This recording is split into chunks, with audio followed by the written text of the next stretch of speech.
Há 5 anos, quando eu ia fazer 12, eu tinha um grupo de amigas, todas vizinhas aqui do condomínio, com quem costumávamos fazer festas do pijama sempre que tínhamos a oportunidade. É o que eu mais sinto falta daqueles tempos. Em algum momento chegou uma garota nova para morar aqui, Samantha. Eu não gostava tanto dela, quer dizer, ela não me desagradava, mas era muito séria, quieta demais. Quando estávamos sozinhas, nunca encontrávamos algo para conversar, mas minhas amigas adoravam ela. Elas a amavam, então eu comecei a conviver muito com ela. Na casa dela não podíamos fazer festas do pijama. A mãe dela estava doente e à noite chorava e gritava muito. Era uma doença mental. Chegamos a notar, em uma tarde que estivemos lá, que haviam preparado o quarto dos pais dela para que o barulho não saísse de lá. Mas Samantha queria muito nos convidar para ficar.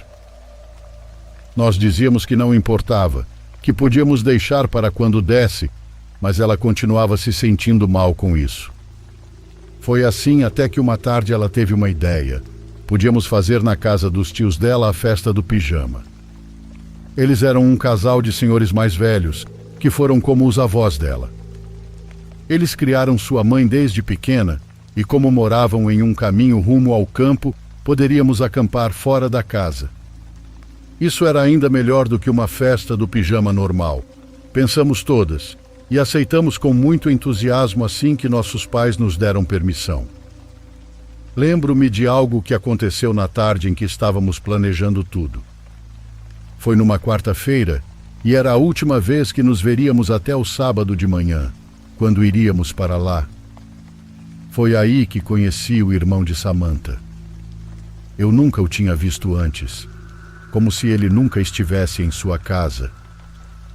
Ele tinha por volta de 16 anos e deixava minhas amigas muito nervosas, mas felizmente eu não gostava dele. Talvez por isso ele se sentiu mais à vontade falando comigo do que com elas. Ele perguntou o que estávamos organizando e eu disse que iríamos à casa dos tios dele no fim de semana. O que aconteceu a seguir pode parecer uma piada, mas a expressão de preocupação no rosto dele era muito real. Ele perguntou se algum adulto iria conosco, e antes que eu pudesse responder, ele levantou a voz e perguntou para a irmã se o pai deles iria. Ela disse para ele me deixar em paz. Veio até mim, pegou minha mão e me levou de volta para junto das outras, sem responder ao irmão. Esqueci o assunto e continuamos com os planos. Quando estávamos indo embora, o irmão dela estava do lado de fora conversando com outra pessoa. Não me lembro quem. O que me lembro é que ele se aproximou de nós e disse que nos cuidássemos, que não saíssemos da casa à noite. Uma das minhas amigas disse que íamos acampar, que passaríamos a noite toda do lado de fora e que esse era o ponto. Então ele disse algo muito estranho. Na casa dos meus tios anda o diabo. Então o diabo mora perto dos seus tios? Eu disse. Todas começaram a rir, e acho que ele percebeu o quão ridículo parecia o que acabara de dizer. Fiquem perto da casa, não se afastem muito. Ele disse e entrou na casa e nós fomos embora. Mais tarde, quando pensei em perguntar às minhas amigas o que achavam, elas só falavam sobre o quão bonito ele era, e eu deixei para lá. Assim que chegamos ao local naquele sábado, lembramos do que ele havia dito. É difícil explicar como era o ambiente, mas, para começar, o vento. Aquele maldito vento era a única coisa que se ouvia. Não havia outros sons, nem o dos animais, nada. Quando começou a anoitecer, já não queríamos mais sair. Dentro da casa havia um fogão a lenha, e a tia da Samantha nos disse que era melhor ficarmos lá com eles, que estava muito frio. Mas Samantha recusou. Disse que todas nós tínhamos trabalhado muito para acampar, que tinha sido muito difícil conseguir a barraca, montá-la, e ainda trazer a lenha para a pequena fogueira que faríamos. No fim, não conseguimos convencê-la. A última palavra era a dela. Suponho que tudo estava bem, que tudo foi normal até certo ponto nas primeiras horas.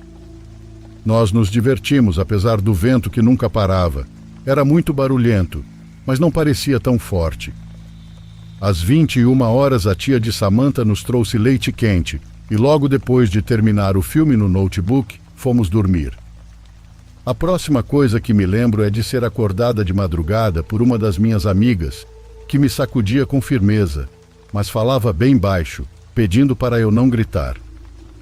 Ela disse no pé do meu ouvido: "Você tem que estar pronta, caso precisemos correr." Eu não entendi por quê. Sentei-me e vi outra amiga morta de medo, chorando e tentando não fazer barulho, e Samantha olhando por uma fresta no zíper da porta da barraca, pedindo que ficássemos calmas. Ela disse que logo ia embora. Como eu não entendia a que ela se referia, me aproximei para tentar ver do lado de fora. Minhas amigas tentaram me impedir, mas não conseguiram, e Samantha apenas apontou para um lugar perto da casa dos tios. Em um espaço escuro ao lado da casa, ela perguntou: "Você vê? Você vê ali?" Eu disse que não. "Preste atenção, olhe bem." Havia algo lá, algo que eu não consegui ver até que se moveu um pouco. Parecia estar espiando pela janela da casa e depois o vi, como se estivesse farejando algo em nossa direção. Era tão alto que quase chegava na calha, e fora isso consegui ver um chifre. E então, num segundo, o vi correr. Em 3 passos enormes, ele saltou em direção às árvores, e só ouvimos o barulho no mato, como se algo gigantesco estivesse passando por ali. Saímos correndo em direção à casa dos tios de Samantha. Por mais que Samantha insistisse que ficaríamos bem lá fora, que nada de ruim aconteceria, batemos desesperadamente para que nos deixassem entrar. Os tios dela nos deixaram entrar. Parecia que eles estavam acordados, esperando que fôssemos chamá-los.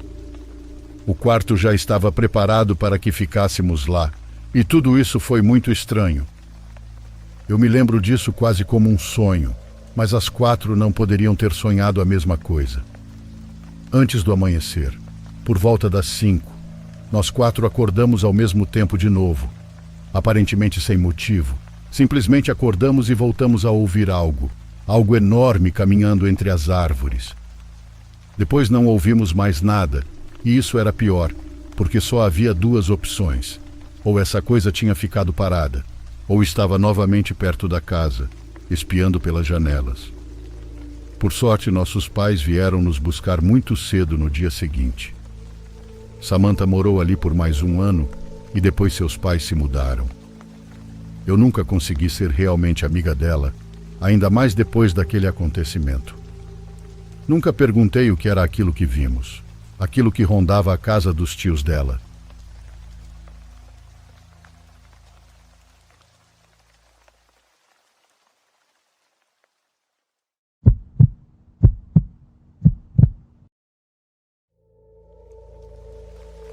Tenho muito interesse em compartilhar minha história com vocês e gostaria que me dissessem se tenho motivos para me assustar ou não.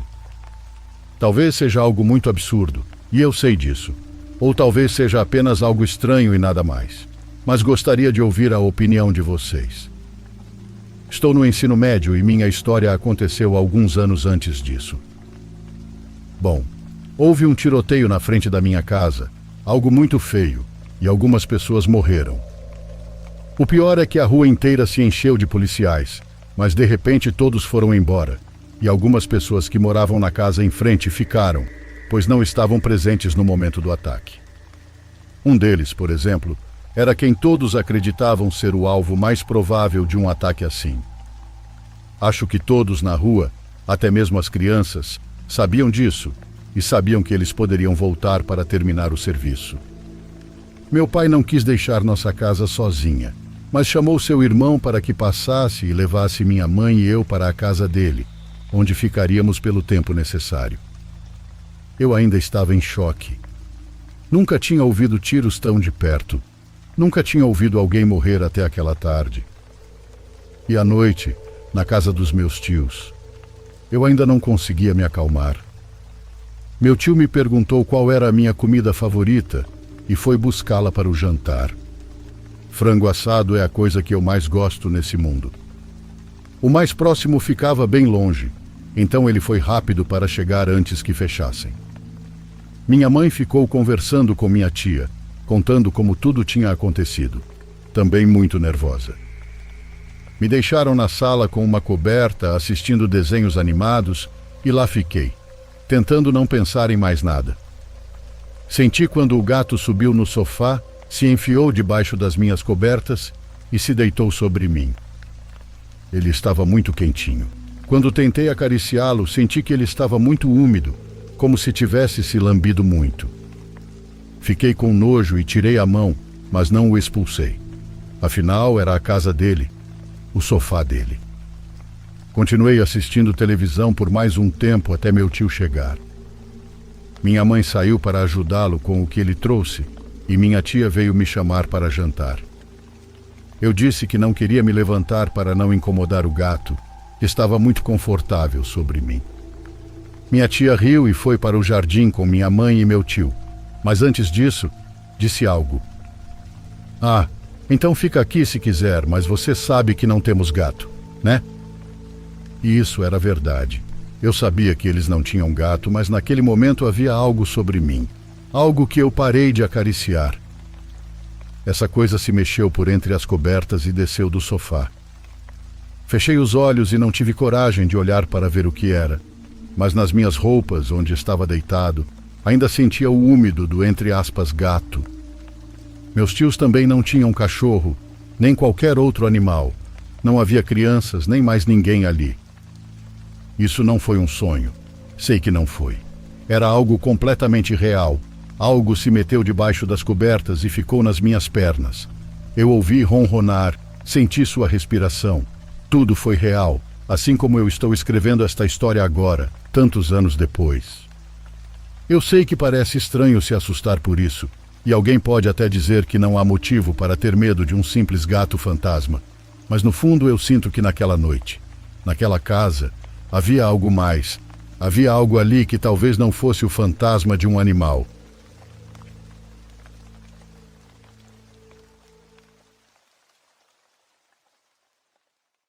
Por favor, curta e se inscreva se você estiver gostando. Agora continuamos.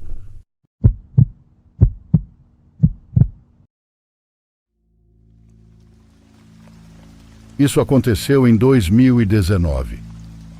Eu me lembro especificamente porque foi o ano em que estava morando sozinha em Asheville, Carolina do Norte. Mudei para lá por causa de um trabalho temporário e foi uma desculpa para viver sozinha pela primeira vez. Eu tinha 22 anos e havia acabado de me formar na faculdade, tendo um apartamento no centro da cidade.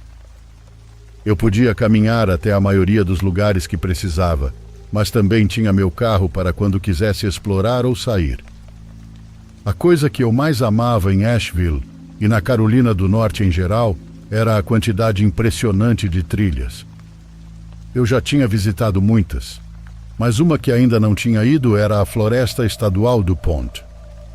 Um dia decidi ir. A viagem era de menos de 1 hora de Asheville. Era uma quarta-feira aleatória de outubro. As folhas estavam começando a mudar de cor e era o momento perfeito para uma caminhada. Eu não tinha trabalho naquele dia, e como era dia de trabalho para todo mundo, provavelmente teria as trilhas só para mim. Cheguei à área de estacionamento do parque e encontrei onde uma das trilhas começava. Caminhei por um tempo e a trilha estava serena. Eu era a única pessoa lá naquele dia. O dia estava nublado e havia chovido bastante naquela semana, o que era mais um motivo para eu ir, pois a trilha levava a algumas cachoeiras bonitas chamadas Triple Falls e High Falls. Eu só precisava caminhar cerca de 600 metros antes de chegar a Triple Falls, que tem uma vista incrível. Uma curiosidade. Uma cena de Jogos Vorazes foi filmada nessa cachoeira. Tirei alguns vídeos e fotos enquanto me sentava em uma pedra por um tempo. Notei uma mulher na trilha na floresta. Ela estava me olhando. Acenei para ela, tentando ser educada, e ela simplesmente se virou e caminhou lentamente para o fundo da floresta até desaparecer de vista. Não pensei muito nisso na hora. De qualquer forma, eu não estava cansada ainda. Literalmente havia acabado de começar a caminhada, então não fiquei sentada por muito tempo. Levantei-me e voltei para a trilha. Não queria tentar subir nas pedras da cachoeira, porque estavam extremamente escorregadias. Continuei subindo a trilha e eventualmente cheguei ao ponto mais alto das quedas, chamado High Falls. Tirei mais alguns vídeos e fotos ali e me sentei em outra pedra seca por um tempo. Juro que senti um déjà vu quando vi aquela mulher novamente na floresta perto da trilha. Mais uma vez ela estava me encarando. Desta vez, não acenei. Em vez disso, olhei para o meu celular, fingindo não notar ou me importar. Não consegui evitar olhar de novo depois de uns 10 segundos, e ela havia desaparecido. Se eu tivesse que adivinhar, diria que a mulher tinha cerca de 50 anos. Ela tinha cabelo curto, grisalho ou loiro, pelo que parecia. Mas, de novo, ela estava bem distante, então essa era só a impressão que tive dela de longe. Eu não vi para onde ela foi, mas qualquer que fosse o caminho, eu queria ir na direção oposta. Continuei caminhando na direção em que estava e, eventualmente, cheguei a outro marco da trilha, a ponte coberta. Mais uma vez parei ali para fazer um vídeo panorâmico e tirar algumas fotos. Bebi um pouco de água e olhei para o final da ponte, do lado de onde eu tinha vindo. Lá estava aquela mulher. Juro que não havia ali antes de começar a tirar fotos. Também não ouvi ninguém andando atrás de mim. Mais uma vez, ela estava me encarando como se eu estivesse fazendo algo errado. Eu estava começando a ficar irritada.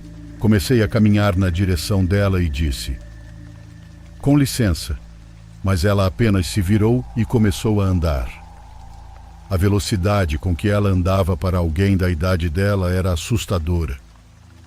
Quase senti preocupação com a possibilidade dela ser alguém com necessidades especiais que precisava de ajuda, mas não me convencia a ir atrás dela. Apenas me apoiei na borda da ponte por alguns minutos antes de decidir voltar. Eu já estava caminhando há cerca de 45 minutos e levaria mais 40 para descer até o carro. Voltando pela trilha de onde vim, na direção em que aquela mulher tinha ido, passei por uma mulher mais jovem caminhando com seu cachorro.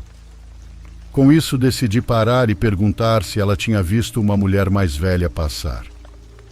Ela disse que não, e tentando puxar conversa, contei a ela como continuei vendo aquela mulher aparecendo do nada, me olhando e depois simplesmente indo embora. Ela riu e disse que era muito estranho. Eu não queria ocupar muito do tempo dela, então, depois de rirmos juntas sobre isso, continuei meu caminho. Todo o caminho de volta na trilha, fiquei um pouco paranoica sobre ver aquela mulher espreitando em algum lugar de novo. Mas tudo estava quieto na descida. Passei por outra pessoa, que me deu um sorriso amigável e acenou. Fora isso, cheguei ao carro sem ser perturbada. Mais tarde naquele dia, saí para um encontro com uma garota que eu estava conhecendo. Fomos ao nosso bar local favorito para tomar cervejas. Contei a ela sobre a mulher na trilha e ela achou engraçado porque, honestamente, parecia uma história divertida. Depois disso, fui para casa. Avançamos para aquela noite, quando eu já estava na cama. Mal acordo no meio da noite. Normalmente tenho sonho pesado, então acordar no meio da noite no escuro é incomum. Ainda estava despertando quando ouvi algo no pé da minha cama. Olhei e vi a silhueta de uma mulher. Senti como se minhas entranhas tivessem acabado de despencar do meu corpo. Comecei a gritar tão alto que tenho certeza de que meus vizinhos ouviram, mesmo com as janelas fechadas. Comecei a me arrastar contra a cabeceira da cama, tentando me afastar o máximo possível da figura. Então ela simplesmente se virou e saiu do quarto. Parei de gritar, tentando recuperar o fôlego e acalmar meu coração, que estava batendo rápido demais. Acendi o abajur e comecei a perguntar: "Quem está aí?" Ouvi, mas havia um silêncio total. Peguei a faca que tinha na gaveta da cabeceira e pulei da cama. Acendi todos os interruptores de luz que passei até que o apartamento inteiro estivesse iluminado. Não havia ninguém lá, nem nos armários, nem atrás do sofá, nem debaixo das camas. Então liguei para o meu pai. Não sabia o que mais fazer. Precisava contar para alguém o que havia acontecido. Meu pai atendeu sonolento, e depois de explicar tudo para ele, ele disse que eu provavelmente tinha alucinado enquanto ainda estava meio que dormindo. Ele disse que eu não estava totalmente acordada e por isso poderia ter visto coisas. No fundo, eu sabia que ele provavelmente estava certo, mas isso não tornava a imagem que vi menos real ou assustadora. Então contei a ele sobre a mulher no parque e como a figura ao pé da minha cama realmente se parecia com ela. Ele disse que se fosse isso só provava ainda mais o ponto dele, de que meu cérebro havia conjurado uma imagem familiar daquele dia. De alguma forma, voltei a dormir naquela noite, com a porta do meu quarto barricada pela cômoda, só por precaução. Não foi até 2 dias depois que ouvi de minha mãe que sua irmã na Alemanha havia morrido. Eu nunca conheci minha tia. Ela estava basicamente afastada da minha mãe, já que não saía da Alemanha havia mais de 25 anos. Minha mãe e meu tio voaram para a Alemanha para comparecer ao funeral, e não foi até ela voltar para casa e eu ver o cartão de oração com o rosto da minha tia que, mais uma vez, senti como se meus órgãos caíssem do meu corpo. Percebi que ela era idêntica à mulher que vi na trilha naquele dia e com a qual alucinei no pé da minha cama. Essa história abalou toda a minha família, especialmente porque eu já tinha contado ao meu pai sobre tudo isso e sobre a alucinação antes mesmo de recebermos a notícia da morte da minha tia. Eu nasci católica, mas nunca me considerei muito religiosa depois da crisma. Mas, meu Deus, isso realmente me dá arrepios e me faz questionar no que exatamente eu acredito.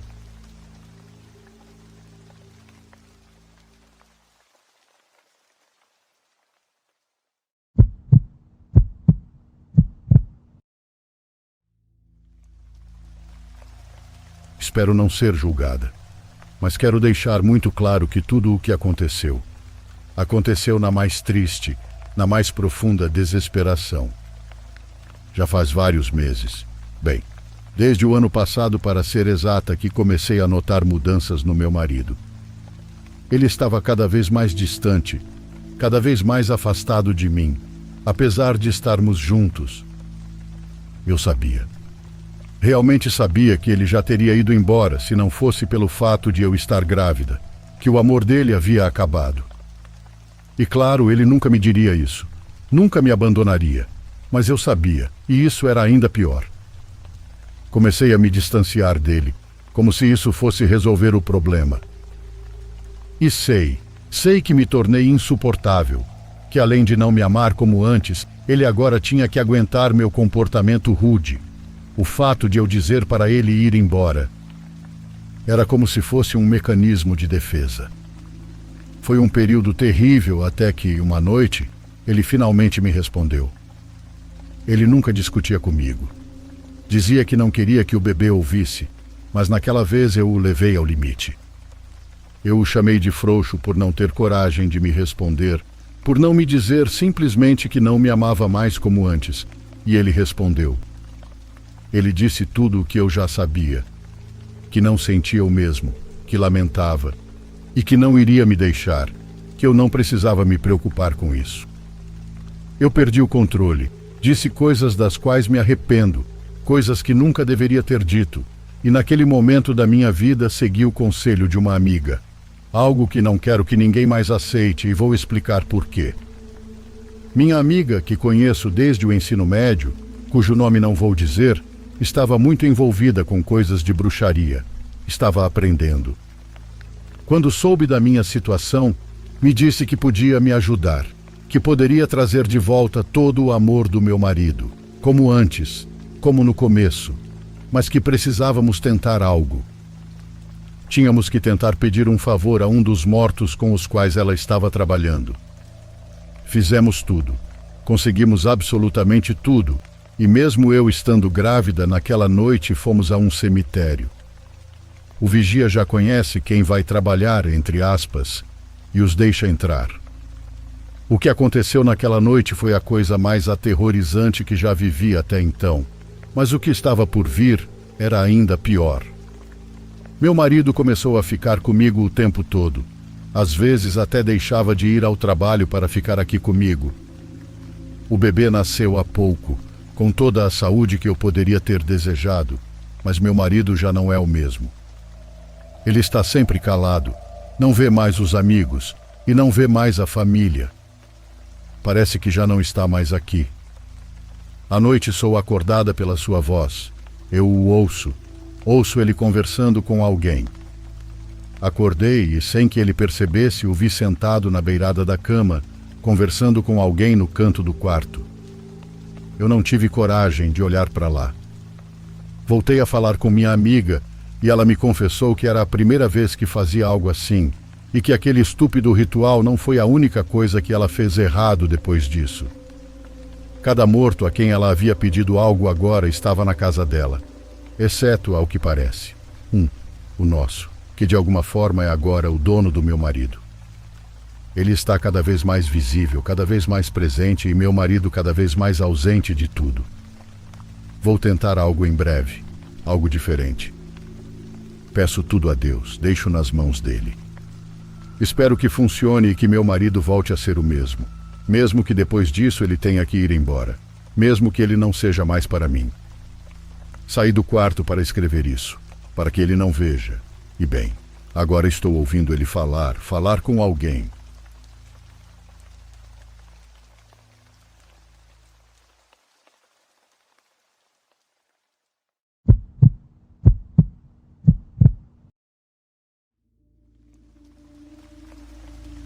Era 1º de outubro. Aquela brisa fresca de outono estava no ar, minha estação favorita.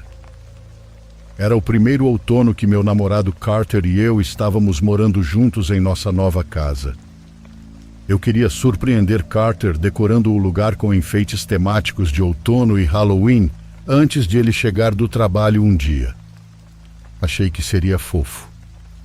Comprei algumas coisas numa loja e também procurei em diferentes aplicativos e sites, principalmente no Facebook Marketplace.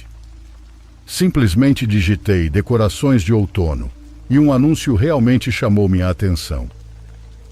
Era uma foto de um grande container de plástico verde que continha um monte de decorações de outono. Cliquei para ver mais detalhes e basicamente dizia: tudo deve ir. Container inteiro de decorações temáticas de outono à venda por um preço baixo. O preço era de apenas $20. Era um achado se aquele container grande estivesse realmente cheio de decorações. No final do anúncio também dizia: vendendo outras coisas, esvaziando a casa, veja meu perfil. Então cliquei no perfil e dei uma olhada em outros itens que ele estava vendendo. Havia uma seleção estranha de coisas que esse cara estava se desfazendo. Um iPhone supostamente novo por $700. Algumas roupas femininas e decorações de Natal. Havia outros itens, mas eu não olhei todos. O perfil em si era bem discreto. Tudo era privado. O nome do homem era Cody, e a foto de perfil era um close-up de um boné cinza na cabeça de um homem. O rosto estava coberto pela aba do boné. A foto de capa era uma foto borrada de um lago. Mandei uma mensagem para o perfil, e ele respondeu instantaneamente. Perguntei que tipo de decorações havia no container, e ele disse que de todo tipo.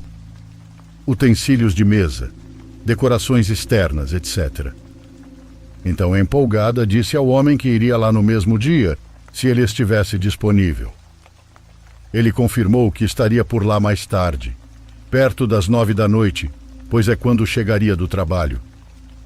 Ele me enviou um endereço. Pesquisei o endereço no Google Maps. Não era na melhor cidade, honestamente, mas a casa parecia completamente normal. 2 carros na entrada da garagem e o jardim bem cuidado na imagem do Street View. Então, concordei em ir. Levei minha amiga Sally comigo, apenas por segurança. Fui buscar Sally do outro lado da cidade e partimos para a casa dessa pessoa chamada Cody. Foi uma viagem de meia hora. Sally e eu tivemos tempo de colocar a conversa em dia durante o caminho. Quando saímos da rodovia e entramos na cidade onde ficava a casa, Sally começou a brincar, meio séria, sobre como o lugar parecia suspeito. Já estava escuro, então, honestamente, não vimos muito além de postes de luz, semáforos e algumas lojas. Quando nos aproximamos, vi a tela do meu celular acender enquanto ele vibrava no porta-copos do meu carro. No próximo sinal, verifiquei o telefone e vi que eram mensagens de Cody no Messenger. Ele disse: "Quando você chegar, pode entrar direto." Mostrei para Sally e ela disse: "Que coisa estranha." Ambas concordamos que aquilo era um pouco desconfortável e que tocaríamos a campainha de qualquer jeito. Paramos na frente da casa e, surpreendentemente, não havia carros na entrada da garagem.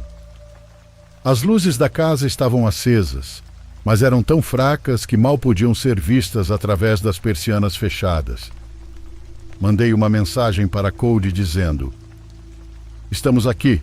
Você pode vir até a frente?" Sally e eu ficamos observando a casa enquanto esperávamos uma resposta. Então percebemos ao mesmo tempo que uma das persianas se moveu ligeiramente, indicando que alguém estava nos observando através delas. E tão rápido quanto notamos isso, a abertura nas persianas se fechou. Alguns segundos depois, a porta da frente se abriu e Cody me respondeu dizendo: "Estou na porta, podem entrar." A situação estava ficando um pouco perturbadora e eu estava feliz por ter trazido Sally comigo. Nós duas saímos do carro e caminhamos em direção à porta da frente. Antes de chegar muito perto, chamei o nome de Cody algumas vezes, mas não obtive resposta. Sally sussurrou que deveríamos ir embora. Dei mais alguns passos e chamei Cody novamente, desta vez bem alto, mas ainda assim, sem resposta. Virei-me e sussurrei: "Vamos embora." Começamos a voltar para o carro quando de repente ouvi um cara dizer: "Ei, estou aqui." Nos viramos e vimos um homem na porta, mas apenas metade dele. Ele estava espiando com apenas metade do corpo para fora. Ele acenou para entrarmos. Sally e eu, cautelosas, nos viramos e começamos a caminhar de volta para a porta. Quando nos aproximamos, ele abriu totalmente, mas também saiu de vista. Subimos os degraus e entramos na casa, deixando a porta da frente aberta, e logo fomos atingidas por um cheiro forte. Aquele cheiro de algodão típico de casa de pessoas idosas misturado com algo muito desagradável. Ouvimos passos rápidos e pesados se afastando para outro cômodo, seguidos pela sua voz dizendo: "Está aqui dentro. Venham." A voz dele era assustadoramente grave, como se fosse intimidadora. Certifiquei-me de que Sally estava comigo antes de entrar no cômodo ao lado. Nos deparamos com uma cena muito estranha. Uma sala de estar mal iluminada, com um carpete deprimente de cor vermelha rosada e móveis com aparência muito antiga. E o cheiro? O cheiro nesse cômodo era pútrido, cheirava a morte. No meio da sala havia um container vermelho com uma tampa verde em cima. Havia esse homem, Cody, em pé ao lado do container. Essa foi a primeira vez que tive uma boa e clara visão do cara, e ele não era alguém amigável. Ele me convidou a abrir, e notei que aquele container não era da mesma cor do container verde no anúncio do Facebook. Também era de um formato completamente diferente, pelo que parecia. Pedi para ele mesmo abrir e ele disse: "Ah, assim não tem graça." Esse comentário fez Sally e eu recuarmos lentamente na direção da porta da frente, mas quando ele levantou a tampa do container e fomos repentinamente atingidas por outro cheiro pútrido, corremos e saímos apressadas, sem olhar para trás até chegarmos ao carro. Sally continuava dizendo para eu me apressar. Quando liguei o carro, tudo o que sei é que a porta da frente da casa já estava fechada. Não sei se ele estava nos observando pela janela. Saímos de lá rapidamente. Nunca vimos o que havia dentro daquele container. Mas definitivamente não eram decorações. Depois de contar tudo isso para Carter, ele pediu o endereço do lugar e eu disse para ele não ir lá. Ele me garantiu que não iria. Ele só queria ver a casa, então eu dei o endereço. No dia seguinte, ele chegou do trabalho mais tarde do que o normal e me contou que parou na casa, e uma senhora mais velha atendeu a porta, insistindo que morava lá sozinha. Ele sabia que eu não estava mentindo, porque mostrei todas as mensagens do Facebook com o cara, que incluíam o endereço. Ao pesquisar os registros daquele endereço, realmente consta como proprietário uma mulher de cerca de 60 anos. Essa foi uma experiência incrivelmente perturbadora e inexplicável. De agora em diante, quando comprar coisas online, evitarei ir até a casa das pessoas.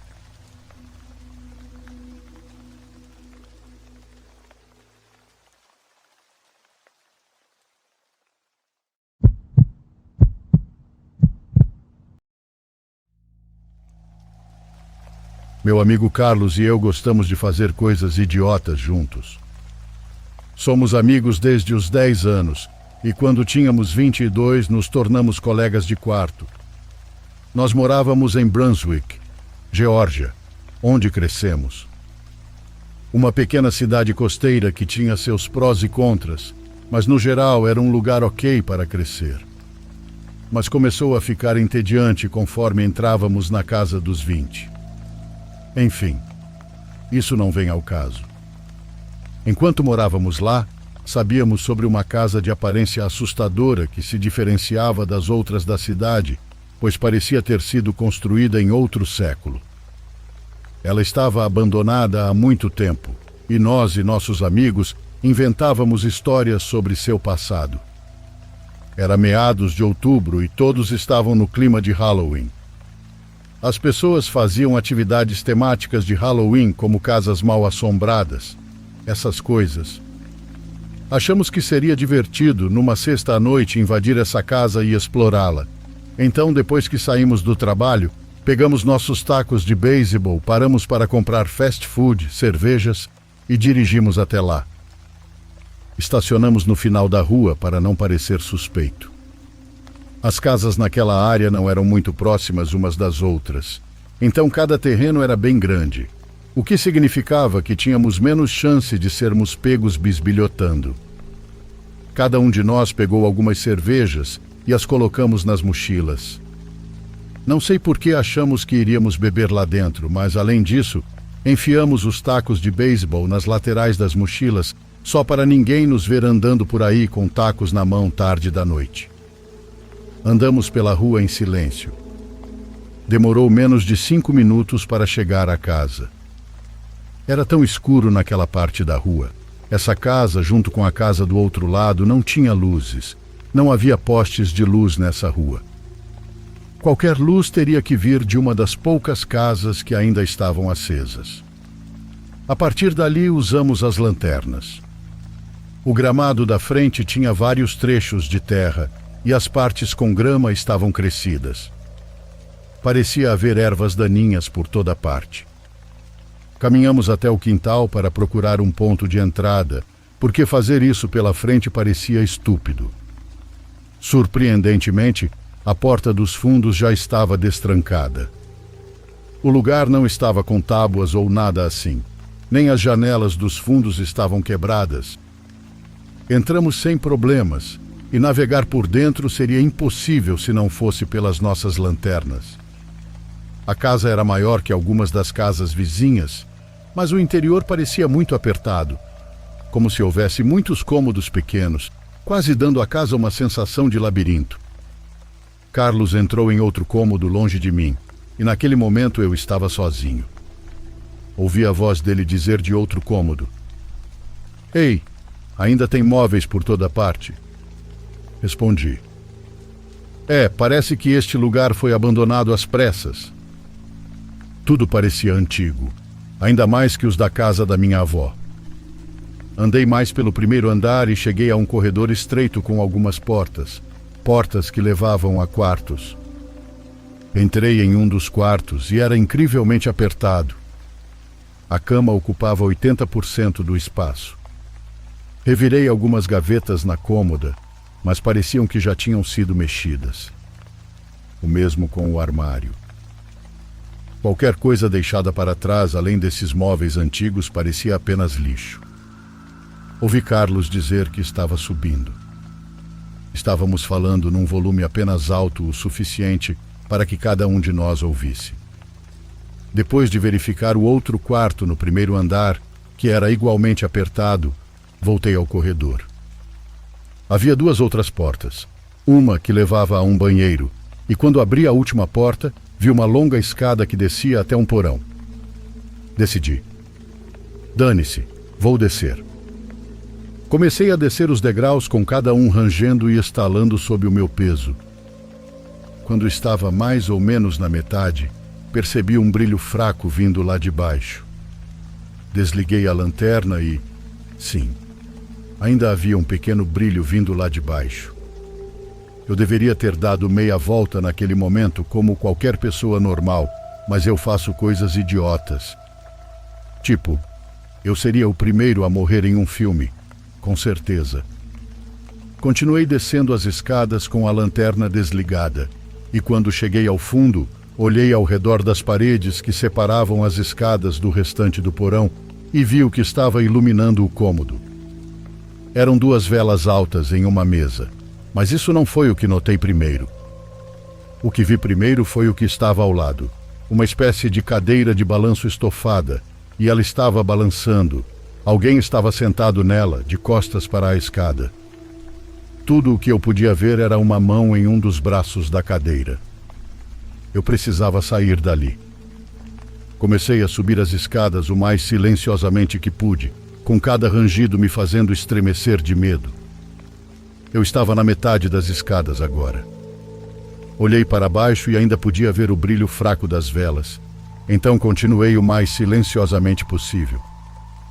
Eu estava quase no topo, e um degrau afundou de podre. Parei por um momento, apertando os dentes com força. Continuei os últimos degraus e cheguei ao topo. Virei para fechar a porta, mas percebi que estava completamente escuro lá embaixo agora. O pensamento de que as velas tinham sido apagadas me deu um arrepio na espinha. Fechei a porta e então fui andando na ponta dos pés por aquele labirinto apertado até encontrar a escada que levava ao andar de cima. Fiquei no pé da escada e chamei o Carlos em voz baixa. Ele não respondeu. Comecei a subir as escadas, repetindo o nome dele, ainda sem resposta. Tive que subir até o topo, repetindo o nome dele, e ele ainda não respondeu. Então disse: "Se você está tentando me assustar, pare agora. Tem alguém no porão. Precisamos sair daqui." Isso chamou a atenção dele, porque ele saiu de um cômodo escuro e perguntou se eu estava falando sério. Disse que explicaria lá fora, mas que não estava brincando. Ele me seguiu escada abaixo. Eu estava tentando fazer menos barulho agora porque só queria sair daquela casa. Estávamos indo para a porta dos fundos por onde entramos, e quando passamos pelo corredor do porão, nós dois vimos a silhueta de um homem parado em frente à porta. A hora de se esgueirar já tinha acabado. Eu continuei repetindo: "Vai, vai", enquanto corríamos para o carro. Chegamos ao carro em uns 30 segundos. Eu já estava sem fôlego quando chegamos. Dei ré e comecei a dirigir para casa. Na viagem de volta, expliquei em detalhes o que vi. Tudo o que Carlos repetia era: "Caramba, que merda, cara." Para tudo o que eu dizia, ele estava tão incrédulo quanto eu.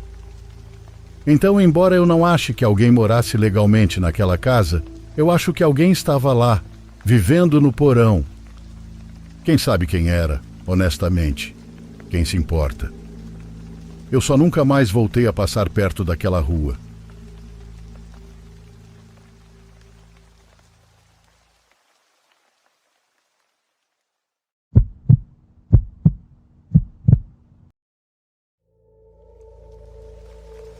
Quando eu era mais jovem, mergulhei em muita ficção e li muitos livros acima do meu nível de idade. Sempre que compartilhava experiências com minha família, eles tinham dificuldade em acreditar em mim, explicando que era minha imaginação hiperativa. No entanto, desde a minha infância, mais ou menos entre os 6 e 12 anos, algumas experiências distintas se destacaram. Todas aconteceram nesta velha casa assustadora que parecia ter saído diretamente de um filme de terror. E eu falo sério. Chão rangendo, paredes sujas e sombrias e um velho e enorme salgueiro no quintal que fazia sombras sinistras. Para dar mais profundidade a essas experiências, devo explicar a disposição da minha antiga casa. Era uma casa grande de 2 andares com um porão e um subsolo. Quando você passa pela escada, há um escritório com um banheiro no final dele. A porta para a sala de estar fica do lado direito da escada. Atrás disso está a cozinha, com uma sala de jantar e portas de vidro deslizantes que levam ao deck. Do lado esquerdo da cozinha ficava a entrada principal. Nosso quintal era uma antiga fazenda. Havia uma grande oficina de 2 andares onde sempre estávamos consertando veículos. E ao lado havia 3 pequenos celeiros. Oposto aos celeiros havia um consete, que para quem não sabe basicamente parece um silo de grãos deitado de lado com algumas portas. Minha primeira experiência aconteceu no meu caminho para o escritório uma noite. Sempre tive uma sensação estranha naquele velho escritório. Era como se eu pudesse sentir uma presença, mas ela nunca se mostrava. No entanto, tarde da noite, quando estava escuro, precisei ir ao banheiro e não havia banheiro no andar de cima onde eu dormia. Desci aquelas escadas rangendo e passei pelo velho escritório empoeirado e mal iluminado, que não usávamos, a propósito. Meu pai era fazendeiro, não empresário. Enquanto eu passava, ouvi um sussurro. No entanto, era um sussurro estranho, quase como uma mulher, mas ao mesmo tempo, um homem. Olhei para o fim do escritório e vi 3 figuras sombrias. Elas apenas me olharam de volta, como se estivessem surpresas com a invasão entre o meu mundo e o delas. À medida que alguns segundos se passaram, foi como se finalmente processássemos a presença uns dos outros. Então, com sussurros, as sombras vieram em minha direção. Me tranquei no banheiro bem iluminado e não saí até que minha mãe me acordou do chão frio de azulejos na manhã seguinte. Minha próxima experiência aconteceu no meu quarto, no andar de cima. No andar de cima havia 2 quartos. Um deles tinha um pequeno closet. O outro tinha 2 closets que corriam ao longo do quarto em ambos os lados. O quarto com os 2 closets era o meu. Uma noite, não muito depois do incidente das figuras sombrias, acordei com o que parecia ser um grito de mulher do lado de fora. Na época eu morava na zona rural de Manitoba, enquanto agora moro no norte de Alberta, então sabia que não era um puma ou algo assim.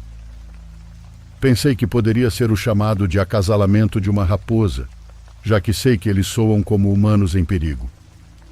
No entanto, levantei da cama para verificar, só para garantir. Quando me aproximei da única janela do meu quarto, um arrepio súbito percorreu meu corpo. Essa sensação extremamente desconfortável de que eu não estava sozinho no andar de cima tomou conta de mim. Eu questionei a mim mesmo e eventualmente espreitei além da cortina. Naquele momento houve 2 toques na parede, como se alguém estivesse em um dos closets. Com isso fiquei realmente assustado, então pulei na cama e puxei as cobertas sobre a cabeça. Logo em seguida, o que parecia ser um longo dedo ossudo cutucou a parte de baixo do meu colchão 3 vezes. Cansado e aterrorizado, corri para me refugiar no quarto do meu irmão, que era o outro quarto no andar de cima. Depois que entrei naquele quarto, me senti seguro novamente e dormi como um bebê. Minha experiência mais perturbadora guardei para o final, como todas as boas histórias deveriam ser. No lado norte do nosso quintal havia um tanque de tamanho considerável. Uma noite meu primo Xavier e eu estávamos explorando. Enquanto caminhávamos por esse tanque, ouvimos um grande splash. Tínhamos certeza de que não havia peixes ou patos, pois nunca os havíamos visto no tanque antes. Afinal, ele é bastante sujo, devido aos antigos donos que jogavam carros velhos nele. Ficamos assustados, mas voltei para a casa e peguei uma grande foice. Um pouco mais tarde, estávamos explorando alguns dos celeiros que mencionei, quando um barulho alto à esquerda nos distraiu por alguns segundos. Eu disse ao meu primo para ficar para trás enquanto eu investigava com minha foice. Quando cheguei lá, não havia distúrbios visíveis. Eu estava voltando quando Xavier saiu correndo do aglomerado de celeiros e disse uma palavra quando nossos olhos se encontraram. Corra! Deixei cair a foice e corremos de volta para a casa. Quando estávamos seguros em casa, ele me contou o que aconteceu. Ele estava no primeiro celeiro do aglomerado, esperando eu terminar minha busca, quando ouviu o que achava ser minha voz vindo de 2 celeiros de distância, dizendo para ele ir ver algo. Ele olhou pela porta e começou a se aproximar daquele celeiro, mas então um movimento sutil chamou sua atenção.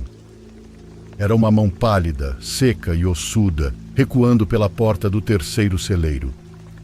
Depois de testemunhar isso, ele saiu correndo e me encontrou no quintal. No dia seguinte, quando fomos lá pegar minha foice, que eu tinha deixado cair, ela havia desaparecido. Nunca mais encontrei aquela foice, mesmo após incontáveis horas cortando grama e fazendo limpeza. Essas são todas as histórias que tenho. Se alguém ouvir ou ler isso, agradeço pela atenção.